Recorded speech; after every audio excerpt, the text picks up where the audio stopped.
কোরবানির নিসাব পরিমাণ সম্পদ সম্পর্কে বলবেন, কতটুকু সম্পদ থাকলে কোরবানি করতে হবে, কোরবানির গোশত ফ্রিজে রাখা যাবে কিনা, কোরবানির সামর্থ্য থাকা সত্ত্বেও কেউ কোরবানি না দিলে গুনাহগার হবেন কিনা, কোরবানি করার সময় ওই পশুতে যতজন শরীক থাকে ততজন ব্যক্তির নাম নিয়ে গরু জবাই করা হয়, এটা কতটুকু যৌক্তিক, আকিকা না দেওয়া থাকলে কি কোরবানি দিতে পারে, যারা কোরবানি দেয় সেসব আত্মীয়কে কি কোরবানির গোশত দেওয়া যাবে, অনেকে গোশত না দিলে আবার মাইন্ড করেন তবুও তাদের প্রচুর গোশত হয়। ফজরের নামাজের পর ঘুমানো শরীরে বিধান কি, রুমে অ্যাটাচড বাথরুম থাকলে সেই রুমে নামাজ পড়লে কি নামাজ হয় না, দোয়া কুনুত ছাড়া কি ভিতরের নামাজ হবে, পেঁয়াজ খেয়ে মসজিদে গেলে কি গুনাহ হবে। আর বিলম্ব না করে আপনাদের যে সমস্ত প্রশ্ন ইতিমধ্যে পেয়েছি সেগুলোর উত্তর দেওয়ার পর আমরা শুরু করছি। এমডি জাহিদুল ইসলাম জানতে চেয়েছেন, আকিকা না দেওয়া থাকলে কি কোরবানি দিতে পারে। আকিকার সাথে কোরবানির কোনো সম্পর্ক নেই, দুটো সম্পূর্ণ দুই ধরনের ইবাদত। আকিকা না থাকলেও কোরবানি দিতে পারেন, আকিকা না দিলেও কোরবানি দিতে পারেন। মালিক শাহ জাইন আপনি জানতে চেয়েছেন, যারা কোরবানি দেয় সেসব আত্মীয়কে কি কোরবানির গোশত দেওয়া যাবে, অনেকে গোশত না দিলে আবার মাইন্ড করেন তবুও তাদের প্রচুর গোশত হয়। কোরবানি দিলেও তা কাউকে কোরবানির গোশত দেওয়া যেতে পারে, কারণ আল্লাহ রাব্বুল আলামিন কোরবানির গোশত সম্পর্কে কোরআন কারীমের একাধিক জায়গায় বলেছেন যে নিজে খাও এবং যারা অভাবী নন তাদেরকে অন্য মানুষদেরকেও দাও, যারা অভাবী মানুষের কাছে চায় তাদেরকেও দাও।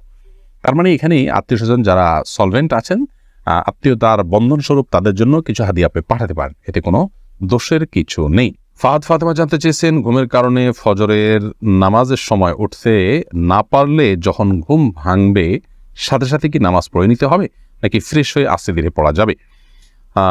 এক্ষেত্রে রাসূল আকরাম সাল্লাল্লাহু আলাইহি ওয়াসাল্লামের যে হাদিস রয়েছে সেটি হলো, মান নামা আন সালাতিন আও নাসিহা ফালইউসাল্লিহা ইযা যাকারাহা ফাইন্না যালিকা ওয়াক্তুহা। যে ব্যক্তি ঘুমিয়ে পড়েছেন এবং ঘুমের প্রাবল্যের কারণে সালাত মিস হয়েছে কিংবা ভুলে গেছেন, এরকম ব্যক্তি যখন স্মরণ হবে অথবা ঘুম থেকে যখন জাগ্রত হবেন তখনই সালাত আদায় করবেন, সেটাই তার ওয়াক্ত।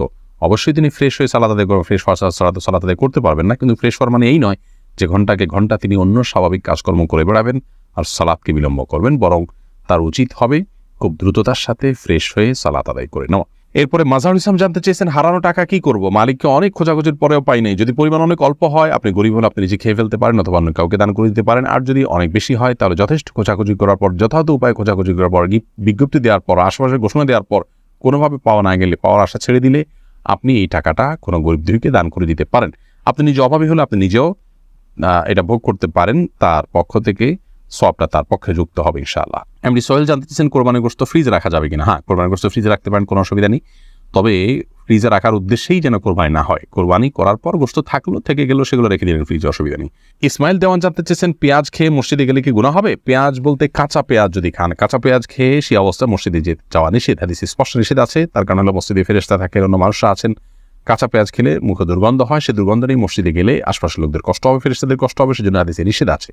অতএব কাঁচা পেঁয়াজকেও খাওয়ার পর ভালো করে মুখের দুর্গন্ধ দূর করে, সেটি অন্য কিছু খেয়ে হোক, ব্রাশ মেসওয়াক ইত্যাদি হোক, যেভাবে হোক, অন্য কোনো উপায়ে মুখের দুর্গন্ধ দূর করে তারপর তিনি মসজিদে যাবেন। মিজানুর রহমান শামীম আপনি জানতে চেয়েছেন, কোরবানির সামর্থ্য থাকা সত্ত্বেও কেউ কোরবানি না দিলে গুনাহগার হবেন কিনা।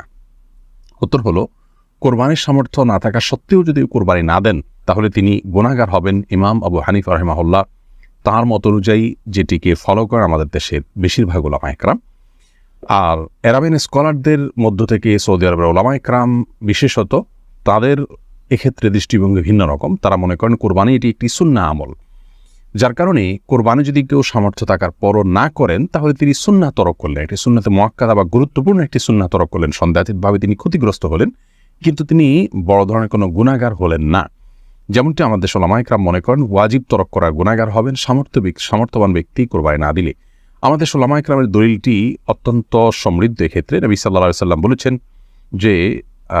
যে ব্যক্তি কোরবানি করার সামর্থ্য রাখে অথচ কোরবানি করল না, সে যেন আমাদের ঈদগাহে না আসে। এবং এই মর্মে কাছাকাছি ধরনের ভাষ্য অনেকগুলো হাদিসে আসছে, যে ভাষ্য থেকে বোঝা যায় যে নবী সাল্লাল্লাহু আলাইহি ওয়াসাল্লাম সামর্থ্যবানদেরকে কোরবানি করতে আবশ্যক করেছেন, আবশ্যিকভাবে নির্দেশ করেছেন, এবং না করলে তার জন্য তিনি সতর্কবাণী দিয়েছেন। অতএব সামর্থ্যবানদের জন্য কোরবানি না করে থাকাটা অনুচিত হবে আমরা মনে করি। যদিও বিপরীত দিক থেকে যারা এটিকে সুন্নাহ মনে করেন তাদেরও দলিল হলো নবী আলাইহিস সালাম বিভিন্ন হাদিসে এটিকে সুন্নাহ বলে অভিহিত করেছেন, ইব্রাহিম আলাইহিস সালামের সুন্নাহ বলেছেন, তো সেই জায়গা থেকে তারা এটিকে সুন্নাহ বলেন। লামিয়া সুলতানা জানতে চেয়েছেন, পরিবারের বাবা বড় ভাইয়ের সামনে মাথায় ওড়না না থাকলে কি পাপ হবে। না বোন, পাপ হবে না।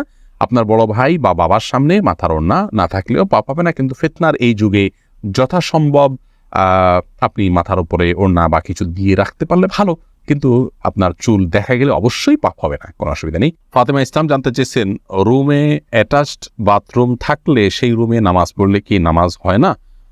এটা কতটুকু সঠিক? না, এটা ভুল কথা। অ্যাটাচড বাথরুম থাকলে সেখানে নামাজ হবে না এমন কোনো কথা কোরআন অথবা হাদিসের কোথাও বলা হয়নি। এটি যদি কেউ বলে থাকে তাহলে সেটি তার পক্ষ থেকে অতিরঞ্জন অথবা মন গড়া কথা ছাড়া আর কিছু নয়। রাকিবুল ইসলাম জানতে চেয়েছেন, দোয়া কুনুত ছাড়া কি বিতরের নামাজ হবে? দেখুন, দোয়া কুনুত এটি বিতরের জন্য ওয়াজিব। অনেক ওলামা ইকরাম এটিকে সুন্নাহ বলেছেন, যেমন আরবিয়ান স্কলাররা, সৌদি ওলামা ইকরাম এটিকে সুন্নাহ বলেছেন। তো সাধারণ এবং স্বাভাবিক অবস্থাতে বিতরের নামাজ এটিতে দোয়া কুনুত পড়া উচিত এবং কোনো কারণ ছাড়া দোয়া কুনুত ছাড়া নামাজ পড়া উচিত নয়। হ্যাঁ, কেউ নমুসলিম হলেন, তিনি জানেন না, তাহলে তার জন্য জায়েজ আছে। বিকল্প হিসাবে তিনি যে কোনো দোয়া ওই জায়গায় দাঁড়িয়ে করলেন আল্লাহর কাছে, তাতে ইনশাআল্লাহ বিদিনিল্লাহ তার বিতিরের সালাত আদায় হয়ে যাবে, কিন্তু এটাকে নিয়ম বানিয়ে নেওয়া উচিত নয়। এরপরে যে প্রশ্ন আমি দেখতে পাচ্ছি, তাহলে এমডি সাইদুর রহমান আপনি জানতে চেয়েছেন, কোরবানি করার সময় ওই পশুতে যতজন শরীক থাকে ততজন ব্যক্তির নাম নিয়ে গরু জবাই করা হয়, এটা কতটুকু যৌক্তিক? ভাই সাইদুর রহমান, কোরবানি যেই কয়েকজন ব্যক্তির তরফ থেকে করা হয় তাদের প্রত্যেকের নাম উল্লেখ করা এটি আবশ্যক নয়। আপনারা যখন 2 জন, 5 জন, 7 জন বা 6 জন, যে কোনো সংখ্যক, সর্বোচ্চ 7 জন, এর ভিতরে যে কোনো সংখ্যক মানুষ একটা পশুতে আপনারা যখন অংশগ্রহণ করছেন এবং প্রত্যেকের একটা নির্দিষ্ট হিস্সা থাকছে, কোনো ভাঙতি হিস্সা থাকছে না, এমন না যে একটা গরুদের 7টা শেয়ার, একটা শেয়ার 2 জন মিলে নিলেন, এরকম কোনো অপশন নেই, সুযোগ নেই। অথবা একটা শেয়ার মিনিমাম 1 জন নিলেন অথবা একাধিক শেয়ার নিলেন। তো যখন এই টাকাটা আপনারা দিচ্ছেন তখন আপনাদের নিয়ত সম্পর্কে আল্লাহ তাআলা ভালো জানেন যে আপনারা কোরবানির উদ্দেশ্যে করেছেন।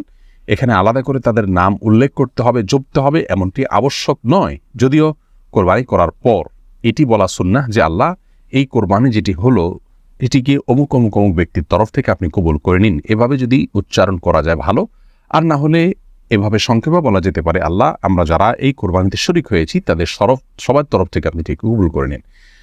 আলাদাভাবে নাম জপাটা আবশ্যক নয়, যদিও পরে নাম উল্লেখ করে তাদের তরফ থেকে কবুলের দোয়া করা যেতে পারে এবং মুস্তাহাব, সেটি করলে ভালো। তাওহীদুল ইসলাম সজীব জানতে চেয়েছেন, গোপনাঙ্গের লোম পরিষ্কার করলে কি গোসল ফরজ হয়? না, এর সাথে গোসল ফরজের কোনো সম্পর্ক নাই। বড়জোর অজু করে নেবেন, পরিষ্কার পরিচ্ছন্ন হবেন। এমডি ওমর ফারুক জানতে চেয়েছেন, ফজরের নামাজের পর ঘুমানো শরীরে বিধান কি? এটি জায়েজ আছে, তবে অনুত্তম কাজ। নবী করিম সাল্লাল্লাহু আলাইহি ওয়াসাল্লাম দোয়া করেছেন, আল্লাহুম্মা বারিক লি উম্মতি ফি বুকুরিহা, আল্লাহ আমার উম্মতের জন্য সকালের সময়টাতে আপনি বরকত দান করুন। অতএব সকালের সময়টাতে না ঘুমানো উচিত বা উত্তম। কেউ অসুস্থ থাকলে ভিন্ন কথা, বৃদ্ধ হলে ভিন্ন কথা। তবে যদি কেউ ঘুমান, তিনি কোনো বড় গুনাহ করেছেন, অপরাধ করেছেন, এই লেভেলের সমস্যা নয়, অনুত্তম আর উত্তমের বিষয়টি এতটুকু। তাছাড়া নবী সাল্লাল্লাহু আলাইহি ওয়াসাল্লাম সকালে ঘুমাতেন না কখনো, সেজন্য এটি সুন্নাতের খেলাফ। এরপরে নাইমুল হক আজাদ জানতে চেয়েছেন, কোরবানির নিসাব পরিমাণ সম্পদ সম্পর্কে বলবেন, কতটুকু সম্পদ থাকলে কোরবানি করতে হবে? কোরবানির নিসাব হলো যাকাতের নিসাব। একজন মানুষের কাছে 595 গ্রাম রূপা বা তার সমমূল্য যদি থাকে তাহলে তার উপরে কোরবানি বর্তাবে, এবং সেই নিসাবটি হলো বর্তমান বাজার মূল্য হিসাব করলে আপনার 595 গ্রাম রূপার যে মূল্য আছে সেটি হয়তো 40 বা 50 হাজার টাকা বা তার কাছাকাছি ফিগারে থাকবে। অতএব আপনি কোরবানির নিসাব, যেটা যাকাতের নিসাব, সেটিকেই ধরে নেবেন। যদিও এর আগে আমরা শুরুতেই বলেছি যে কোরবানি যে ব্যক্তি করার সামর্থ্য রাখেন তার উপরে কোরবানিটি বর্তায়, এর জন্য নিসাব কোনো আবশ্যক নয়, এমনটি মত দিয়েছেন সৌদি আরব ওলামা ইকরাম এবং অন্যান্য মাযহাবে। হানাফি মাযহাব বা আমাদের ওলামা ইকরাম বা আমাদের যে স্কুল অফ থট ওলামা ইকরাম ফলো করে থাকেন, সেটিতে আপনার আপনার যাকাতের নিসাব হলে তখন কোরবানি আবশ্যক হবে বা বর্তাবে। যেহেতু এটি একটি দ্বীনি প্রোগ্রাম, কোরআন এবং হাদিসের ইলম ভিত্তিক প্রোগ্রাম, অতএব এই প্রোগ্রামটি অন্যদেরকে দেখার সুযোগ করে দেওয়ার নিয়তে শেয়ার এবং ওয়াচ পার্টি করুন এবং অফুরন্ত সওয়াবের ভাগীদার হন।